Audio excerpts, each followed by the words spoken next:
Bonjour, je vais aborder aujourd'hui le deuxième axe et il s'agit de système politique en France depuis les origines jusqu'à la Révolution française en 1789.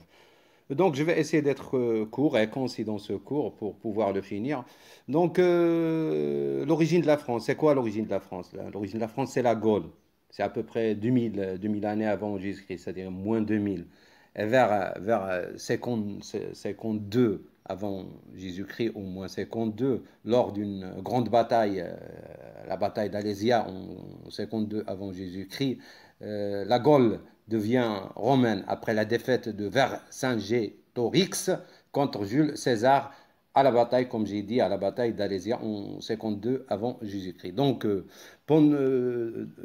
vers 52 avant Jésus-Christ, la Gaule est envahie par les légions romaines. Donc, euh, pendant cette époque, la Gaule n'avait pas d'institution politique, il n'y avait que des clans, c'est-à-dire il n'y avait que des tribus, et les chefs les plus puissants, euh, les, euh, les plus forts ont pu par la suite devenir des dirigeants et diriger certains territoires, même de grands territoires français. Et c'est à partir de ce moment qu'on pourrait, ou qu'on a pu parler des seigneurs. Et avec la naissance de ces seigneurs, on pourrait parler de la féodalité. Donc, pendant quatre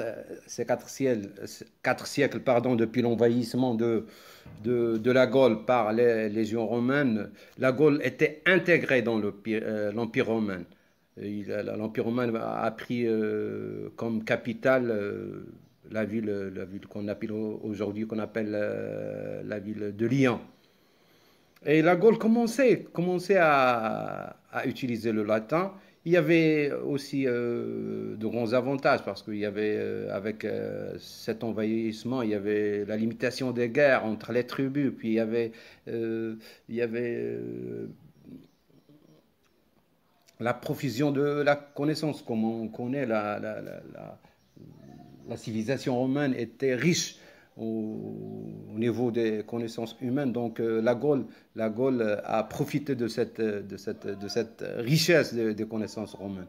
Donc, mais comme on a déjà vu vers 476, cet empire romain d'Occident, j'insiste, d'Occident, a chuté, c'est-à-dire il y avait la chute de cet empire romain vers 476, ce qui a facilité la libération de la Gaule vers 511. Donc, vers 511, la Gaule va être libérée de l'occupation romaine. Et c'est à partir de là qu'on va pouvoir appeler d'un État français. Donc, l'État français a été créé vers 511. Une parenthèse, comme j'ai dit, donc l'Empire romain a été, il y avait la chute de l'Empire romain d'Occident vers 476 avant Jésus-Christ. Donc, mais il y avait une autre empire romain d'Orient qui continue à exister jusqu'à 1453, c'est-à-dire jusqu'à la prise de Constantinople. Et cet empire s'appelait l'Empire byzantin. Donc l'Empire euh, romain d'Orient continue à exister et s'appelait l'Empire byzantin, continue à exister jusqu'à 1453, c'est-à-dire vers la fin du Moyen Âge. Donc de 511 vers 1515, la France il va être mise sur un régime qu'on appelle la féodalité. Ça veut dire la féodalité, c'est-à-dire il était dirigé, un territoire dirigé par de nombreux seigneurs et un roi, mais un roi avec un pouvoir limité, hein, réduit. Donc ces pouvoirs, les pouvoirs du roi, n'étaient guère étendus, étaient tellement limités. Donc je vais définir la féodalité. C'est quoi la féodalité? La féodalité, normalement, c'est une période d'administration politique qui s'étend approximativement de la création de l'État français en 511, comme j'ai dit, jusqu'à le début de l'ancien régime vers 1515, c'est-à-dire avec le règne de François Ier. Donc c'est une période où le pouvoir est décentralisé, est divisé, morcelé entre un roi faible et de nombreux seigneurs locaux. Si, en réalité, qu'à partir de l'Ancien Régime, c'est-à-dire vers 1515, jusqu'à la Révolution française 1789, que les pouvoirs du roi vont se consolider, vont se fortifier. Et c'est à partir de là qu'on a pu parler de la monarchie, une monarchie absolue. Donc, deuxièmement, je vais définir c'est quoi l'Ancien Régime, parce que j'ai parlé de l'Ancien Régime sans le définir. C'est quoi l'Ancien Régime?